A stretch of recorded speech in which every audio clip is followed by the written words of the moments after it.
Allahi barakatuhu. Recording. Let me thank you, Brother Imam, for just allowing me just a moment just to address the believers. It's really a pleasure to be here as always, and I pray that God continues to bless all of us. As everybody has seen the events unfolding in Egypt, there's no question that this is a momentous moment in history, precipitated by events that occurred in Tunisia. But of course, the roots of this social movement that we see going on right now have been in place and been forming in place for many, many years. And of course, the situation, the underlying circumstances that brought about the changes we see in Egypt are not unique to Egypt. We saw that, of course, in Tunisia, but we see all over the Middle East, but also in Africa, in Gabon. People have taken to the streets to talk about greater freedom. This is going on all over the globe. Don't be surprised if you see it in the Far East and in Latin America, because it's not only about the Muslim world. Fundamentally, it's about authoritarian governments who believe that by the rule of might and the rule of the gun and the rule of the detention, they can try to keep control over the people and suppress the voice of the people. And so this is what we see going on. My message to you is today very simple. That it is true that in the past, and even going on now, our government has supported these authoritarian governments. You all know it's true. We could talk about Meles Zenawi in Ethiopia. Zenawi. We could talk about many others. He's not the only one either. We could talk about many of them. And we could talk about them not just in Africa, the Middle East. We could talk about Latin America, the Far East. But what I want to ask you to consider is whether or not we as Americans can write a new foreign policy for the United States. Can we put our intellectual capacity together to say, you know what? Not only are the people in Egypt demanding a new way forward, we are too.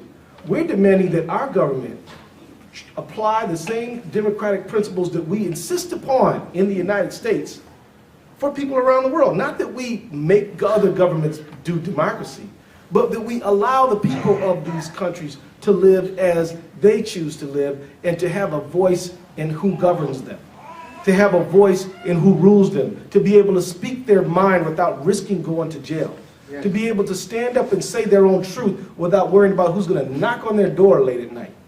You know, people talk about freedom and things like that, but you know, many of you who are from Egypt and many of you who know or live there know that these things have been going on for quite a long time. But just the other day, somebody told me that there's things going on in Egypt and things going on throughout this world that are changing. People are having a greater demand for dignity. The fact is that people tried to run against Mubarak in the past. When Masjid An-Nur said, I'll run for president against Mubarak, what happened to him? He found himself in jail. When Mr. al-Baradei said he wanted to perhaps run, they said, well, constitutionally, you're ineligible to run. And the fact is that the roots of this thing have been long-standing. You know, only 4% of Egyptians report that they have had any opportunity to express their opinion to an elected official in Egypt. 4%. 4%. Now, of course, in the United States, we're in a different situation, but there's no doubt that some of the tear gas canisters and some of the bullets and some of the bombs being rained down on those people are made in America. So we have changes to make here.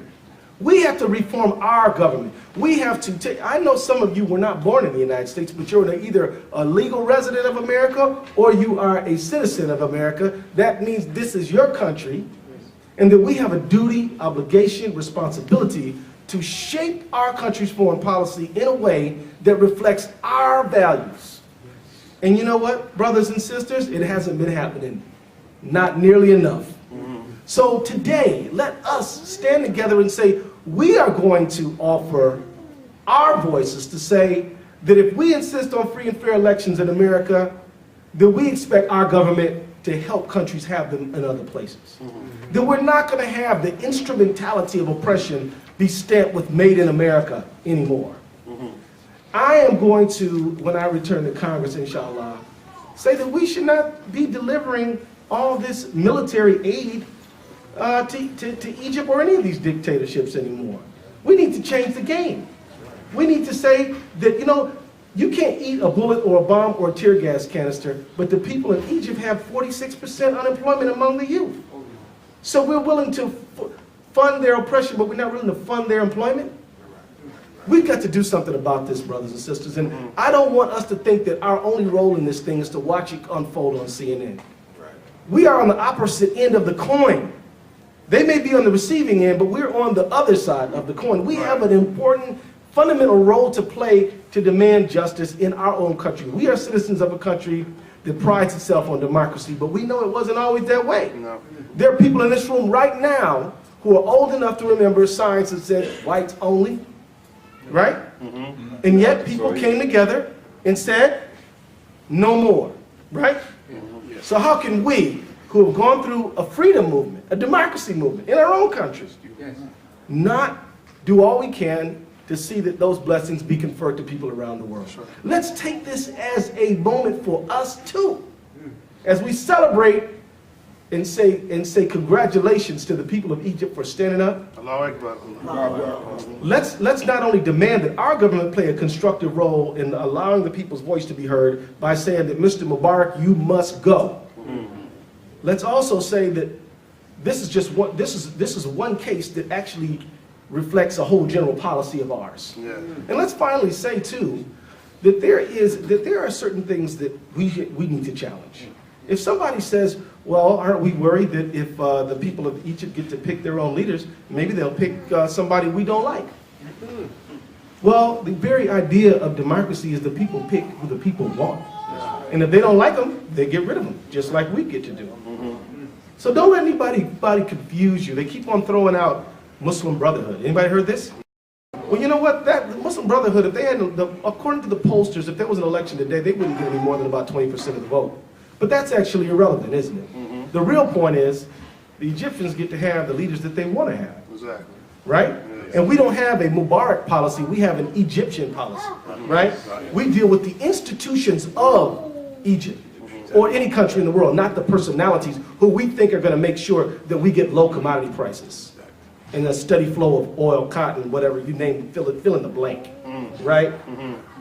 So what I want to just say to you as I take my seat right now is that I'm very proud of the people of Egypt for standing up, but I'm also very proud of you. But there's much more of you that we need. And that is to continue to go to these solidarity marches, to continue to and make a commitment to yourself that you want for your brother what you want for yourself. If you want to pick your leadership in civic life, you should want for your brother to be able to pick leadership in their life, in their country. If you want to speak up and tell a politician that you think they're wrong, you think they're right, you think they're kind of wrong and kind of right, and you want your own, then you should want for your brother or sister that they should have the same right where they live. And we need to say that this suppression of the press is absolutely wrong, and we should condemn it. Yes. Because if the press is, people think, well, you know, why do you prefer the press over the people? Well, we don't. But we rely on the press so that we can know what's going on. As Imam said during the khutbah, we live in an age where somebody can Twitter in real time and let you know what's going on all over the globe. That's right. So we got to make sure that freedom of the press is a value we hold, because that is how we know what's going on. And the press gets it wrong, don't they? We know as Muslims in America, the press sometimes gets it wrong. Yeah. But over time, if we demand truth from the press, we're better off with a free press than with not one. So let me just say, it's been a pleasure to have a moment, brother, amen. Thank you for your leadership for our community. May Allah continue to bless us all and the people of Egypt. Assalamu alaikum.